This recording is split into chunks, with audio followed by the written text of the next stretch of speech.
Assalamualaikum dan salam sejahtera. Pada hari ini kita sambung bab 2, daya dan gerakan. Dalam bab daya dan gerakan, pertama sekali cikgu nak jelaskan pada kamu dan perbezaan antara daya dan daya paduan. Daya di sini membawa maksud tolakan dan tarikan. Lagi sekali, daya di sini membawa maksud tolakan dan tarikan. Tetapi daya paduan adalah satu daya tunggal ataupun daya bersih setelah mengambil kira segala daya yang bertindak kepada sesuatu jasad. Atau dalam erti kata lain, daya paduan adalah daya tunggal yang bertindak kepada sesuatu jasad. Tapi daya adalah tolakan dan tarikan. Ada perbezaannya dekat sini. Jadi hari ni kita nak belajar, daya ni kamu dah belajar masa sains dulu, menengah rendah. Dan masa tek tempat, fizik tek tempat pun kamu dah belajar sikit daya. Tapi hari ni kamu nak belajar daya paduan. Bagaimana membentuk daya bersih ataupun daya tunggal yang bertindak pada sesuatu objek. Dengan formula dia semua orang tahu, F sama dengan MA. F adalah daya, force, M adalah jisim, mass, E adalah pencetan, acceleration. Dan unit SI dia kgms -2 ataupun Newton. Jadi hari ni kita nak belajar dalam bentuk daya paduan.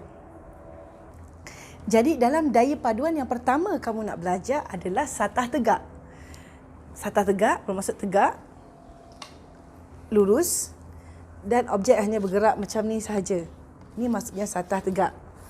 Jadi dalam satah tegak, contoh yang pertama cikgu bagi, ada satu daya yang menolak ke kanan sebanyak 5 Newton dan menarik ke kanan sebanyak 10 Newton. Maka daya paduan yang terlibat dekat sini, jumlah daya paduan dia adalah 5 tambah 10. Jadi 15 Newton. Macam tu. Sebab daya adalah kuantiti vektor, kita kena consider arahnya. Jadi kalau macam rajah ini, ada satu daya menarik ke kanan sebanyak 10 Newton dan menarik ke kiri sebanyak 5 Newton. Jadi dekat sini anak panah menunjukkan arah yang bertentangan. Kita akan tulis daya paduannya sebagai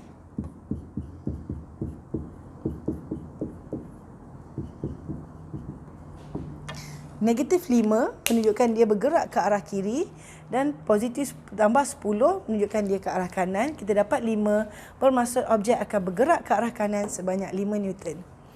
Manakala yang ketiga, cikgu tertinggal kepala anak panah.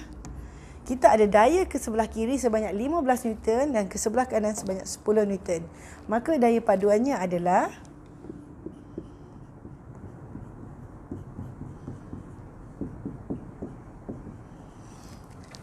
negatif 15 sebab dia sebelah kiri jadi negatif tambah 10 Newton. 10 Newton sebab dia ke kanan. Dan kita dapat negatif 5 bermaksud objek akan bergerak ke kiri sebanyak 5 Newton. Jadi untuk satah tegak ni tak ada masalah. Tapi kita tengok kalau satah mengufuk. Cikgu padam sekejap ya. Jika kita ada satu objek yang macam ni, daya yang terdapat pada objek ini bertindak kepada satah paksi X dan paksi, saya ingat cikgu tulis, dan paksi Y.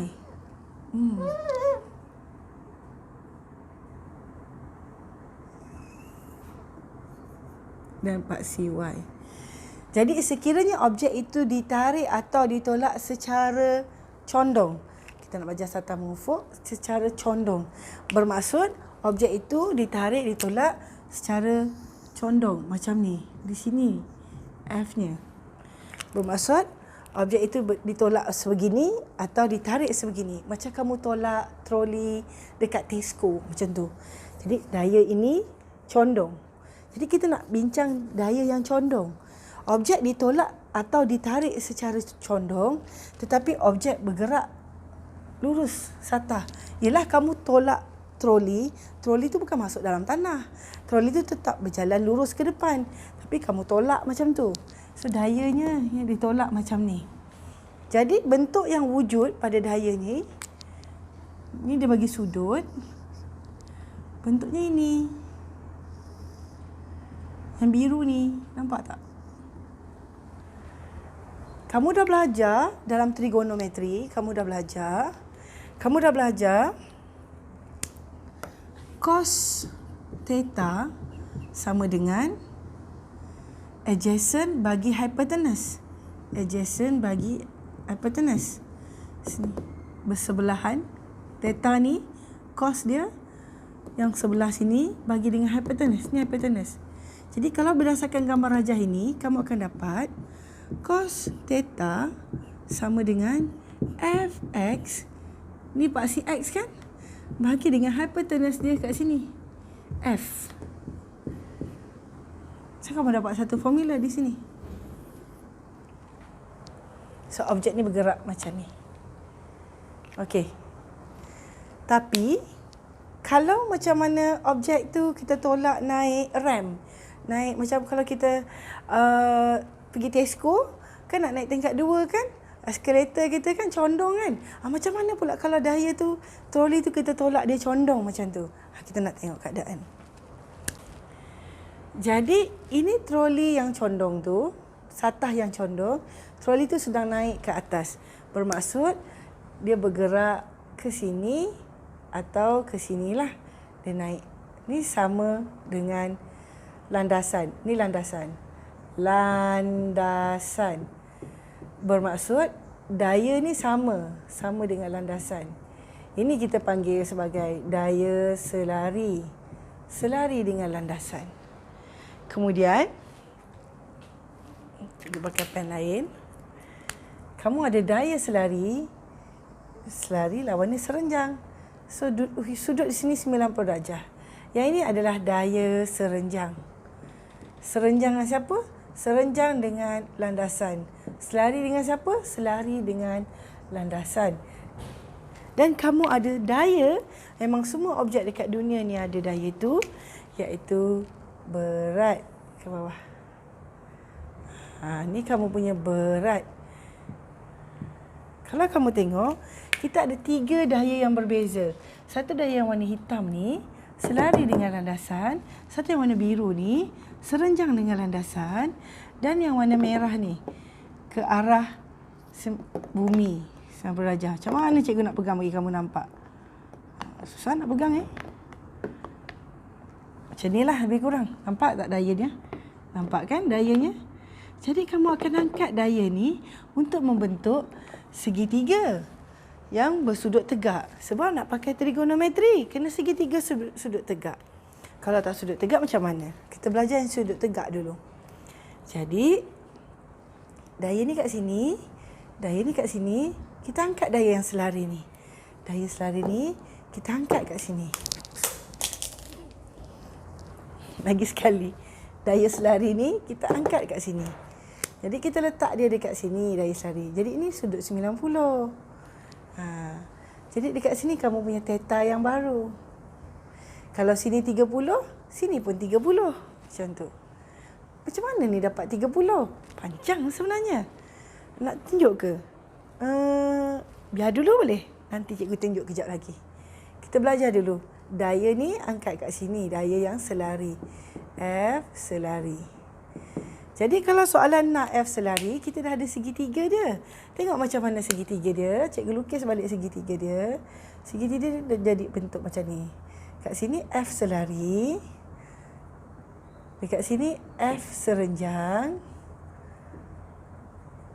Kat sini sudut dia.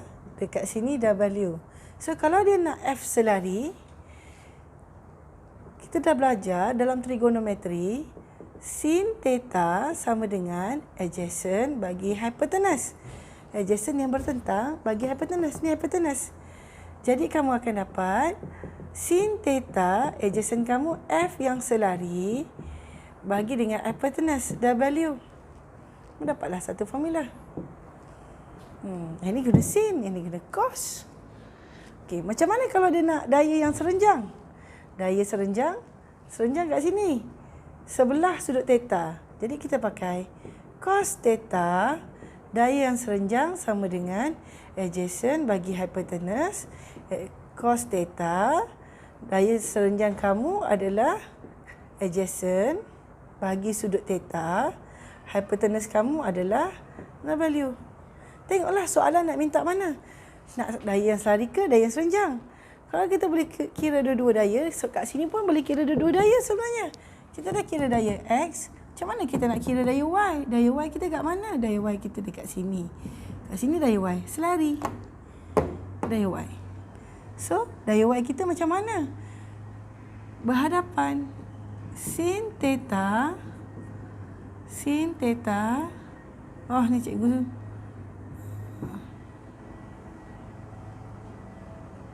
Salah ni. Cikgu salah tulis.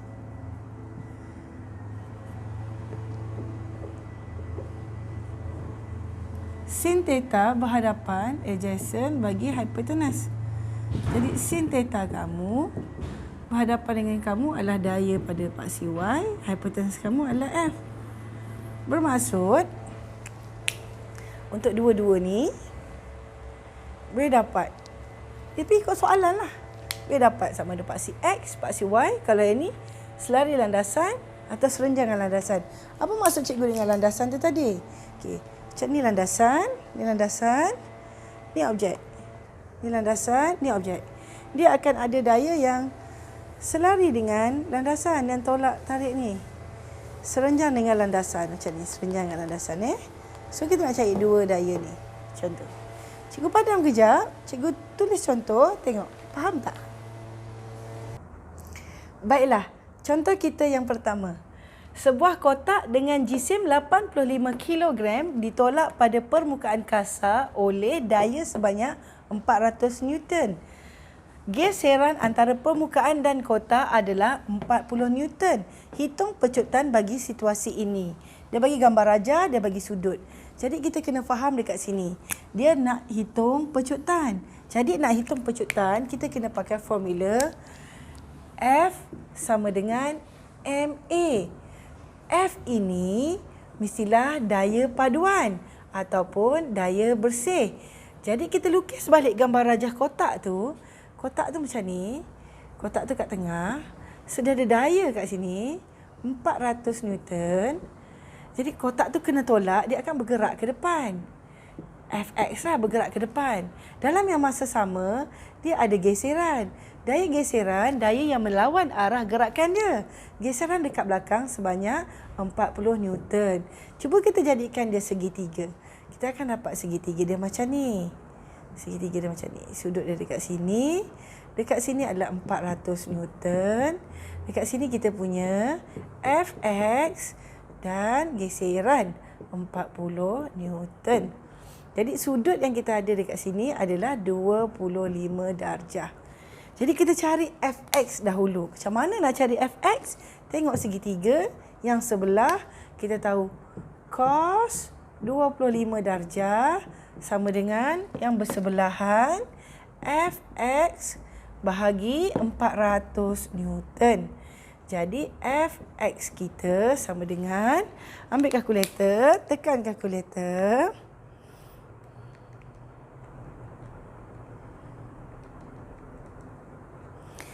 362.52 Newton.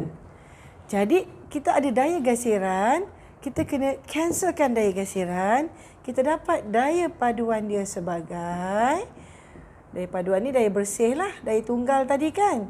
362.52 tolak 40 sebab arah berbeza. 342.52. Jadi kita masukkan dalam persamaan ini. 342.52 sama dengan jisim 85 A. Jadi A kita sama dengan, kita kira kejap. Cikgu salah kira. 6 tolak 4, 322. Cikgu salah kira kat sini ya. Lepas tu kita bahagikan dengan 85. Kita dapat 3.79 meter saat negatif 2. Macam tu. Faham tak? Okey. Tengok betul-betul. Jadi kita kira dia macam mana? Kita masih lagi pakai formula yang sama. F sama dengan MA. Tapi F ini adalah daya paduan. Jadi kita tahu kotak ni kalau ditolak dia akan bergerak kiri dan kanan macam ni. Dan dia ada Fx. Kita ada daya geseran. Daya geseran daya yang sentiasa melawan arah gerakannya. Jadi kita kena tolak. Jadi kita dapat daya paduan, masuk balik dalam formula, dapatlah nilai A. Okey, cikgu padam kejap. Cikgu bagi satu lagi contoh. Baiklah, contoh kita yang kedua. Sebuah kereta berjisim 500 kilo bergerak menuruni sebuah bukit. Sudut condong bukit itu adalah 30 darjah. Daya geseran setiap tayar dan permukaan jalan adalah 20 Newton. Kereta itu bergerak menurun bukit dengan daya tujah 100 Newton. Apabila pedal minyak ditekan, hitung pecutan kereta itu. Dia nak pecutan juga. Jadi bila nak pecutan, formula yang kita ada adalah F sama dengan MA. Jadi daya dia ke bawah. Kita lukis balik. Cikgu padam. Salah. Kita lukis balik, sudut dia condong macam ni. Condong macam ni. Kat sini 30. Jadi objek dia dekat tengah macam ni. Dia turun ke bawah dengan 100 Newton. Dia ada geseran ke belakang. Berapa geseran ke belakang? Soalan kata 20 Newton untuk setiap tayar. Setiap tayar. Satu tayar. Kereta ada 4 tayar. Jadi geseran dia akan jadi 80 Newton. Jadi kita cari daya yang selari yang bertindak. Macam mana kita nak kira? Kita ada jisim 500 gram. 500 kilogram. Sekejap ya. Macam ni. Kita ada daya yang serenjang macam ni. Dan kita ada daya yang selari macam ni. Jadi sudut dekat sini 30 darjah. Kat sini. Ini daya yang serenjang ke bawah. W sama dengan mg 500 darab 10. Cikgu buat graviti dia 10 ya. Tengok soalan lah. Kalau soalan bagi 9.8, kita guna 9.8. Cikgu buat 10. Kemudian, kita nak cari daya yang dekat sini. Kita nak cari daya selari. Daya selari dia. Jadi, daya selari dia kita dapat sin 30 sama dengan daya selari bahagi dengan 5,000. Daya selari kamu adalah, tekan kalkulator,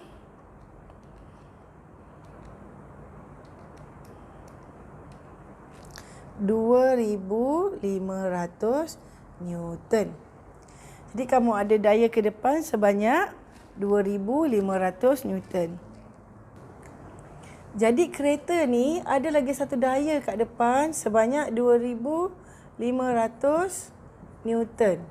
Jadi daya yang kamu ada dekat sini, tengok betul-betul daya kamu ada. Daya paduan kamu. Daya paduan kamu 2,500 campur 100 tolak dengan 80. Sebab arah berbeza. Jadi kamu ada 2,520 Newton daya paduan. Jadi kamu masukkan dalam formula F sama dengan MA 2,520 M500 darab dengan A. Jadi A kamu adalah 5.04 meter saat -2. Macam tu. Cikgu pun tak tahulah kamu faham ke tak. Kita belajar dua satah hari ni. Satah tegak dengan satah condong. Satah tegak dengan satah condong. Yang cikgu tunjuk tadi satu contoh sebentar kalau satah tegak. Yang ni satah condong. Jadi kita kenapa tak ambil, cikgu kenapa tak ambil 100 terus cancel? Yang ni daya tujah bila dia tekan. Tapi kereta ni sendiri memang dah ada daya dia sendiri bila dia turun. Bila tambah lagi dengan kuasa enjin, ni ada. Sebab tu kita kena cari dulu 2,500. Sebab tu kita tak pakai 100 ni terus. Kena cari dulu. Takkanlah seberat-berat kereta sebesar-besar jisim 500 kg tu dapat 100 je. Bermaksud ada daya tambahan. Ni daya tambahan. So kena cari 2,500 tu. Sebab dia satah condong. Jadi kita pusingkan dia. Gambar rajah yang cikgu buat ni. Ni kita pusingkan dia. So berbalik pada yang macam cikgu terangkan tadi. Kenapa sudut ni sama dengan sudut ni? Cikgu padam sekejap soalan tu. Cikgu lukis besar-besar bagi kamu nampak ya.